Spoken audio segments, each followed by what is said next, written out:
Olá, segunda série, tudo bem com vocês? Sejam todos bem-vindos à nossa aula. Hoje nós vamos iniciar o capítulo 5. Vamos abrir a apostila na página 19. Página que vocês encontram o conteúdo que será abordado na nossa videoaula. Bem, como vocês podem ver aqui no capítulo 5, nós vamos estudar as vanguardas europeias e o modernismo. No capítulo 4, nós estudamos o pré-modernismo, que é esse período de transição.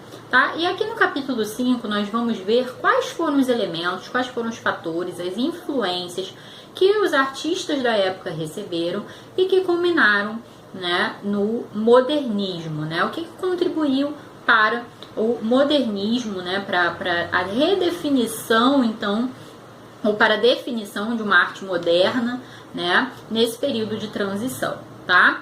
E para pensar nessas influências, a gente pode começar aqui pelos movimentos de vanguarda, que certamente tiveram, né, uma grande influência nos artistas da época, né, e na própria concepção de arte. Então vamos lá.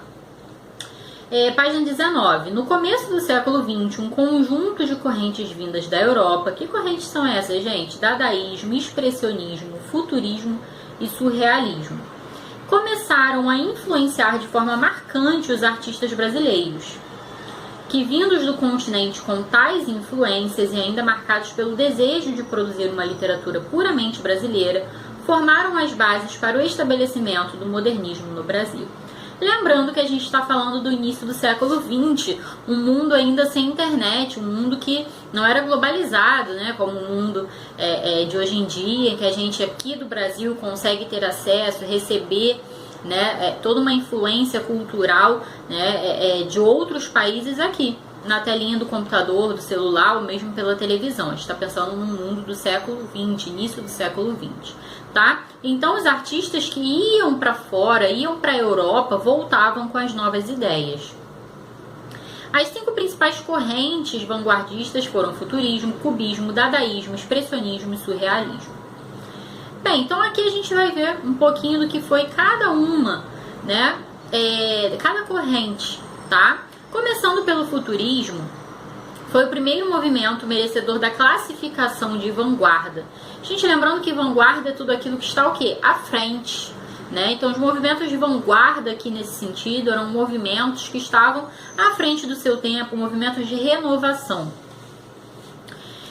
Caracteriza-se pelo interesse ideológico na arte. Sua produção preconiza a subversão radical da cultura e dos costumes, negando o passado, olha só, em sua totalidade, marquem isso, e pregando a adesão à pesquisa metódica e à experimentação estilística e técnica.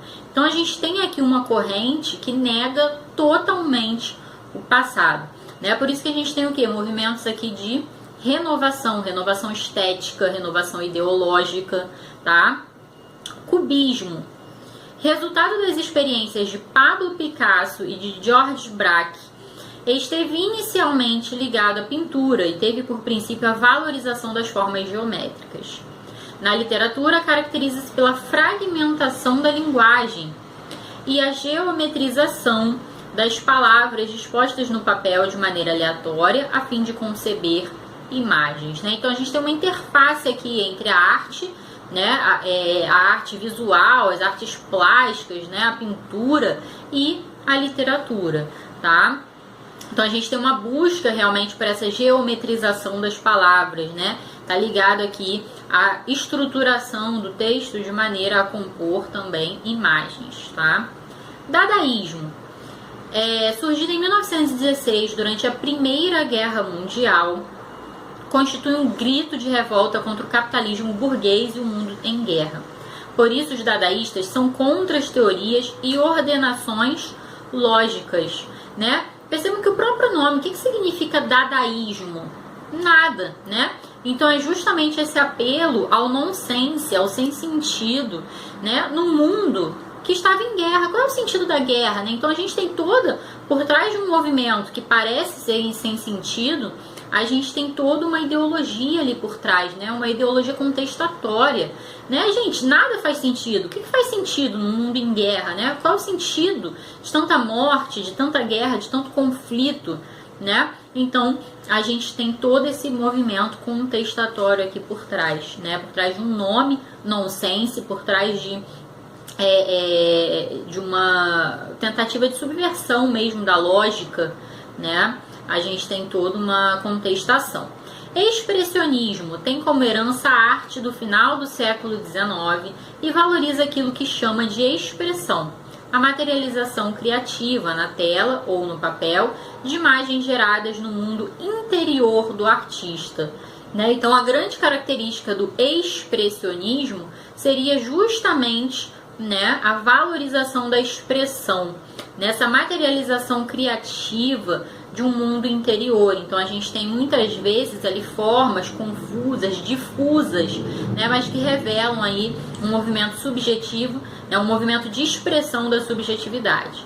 E o surrealismo, como o expressionismo, preocupa-se com a sondagem do mundo interior, a liberação do inconsciente, a valorização do sonho.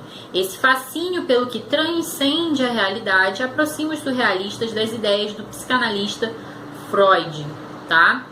Então a gente tem aqui, né, o surrealismo é uma exacerbação, digamos assim, dessa subjetividade, da expressão dessa subjetividade, né? Então tudo aquilo que está ligado ao sonho, né, percebam que é um momento também aí de interface da literatura com as ciências, né, com a psicanálise, né, que estava sendo tão difundida ali naquele momento, né? Então a gente tem tudo isso ligado ao universo, né, dos sonhos, né,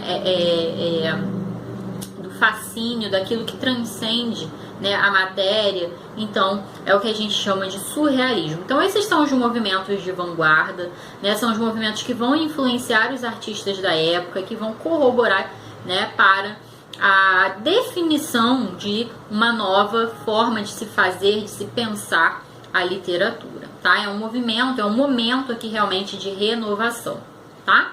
Bem, dito isso, vamos finalizar a nossa videoaula por aqui, por hoje é só. Beijo para vocês. Ao final desse vídeo vocês encontram a descrição da atividade devolutiva e o dever de casa da semana. Beijinhos e até a próxima.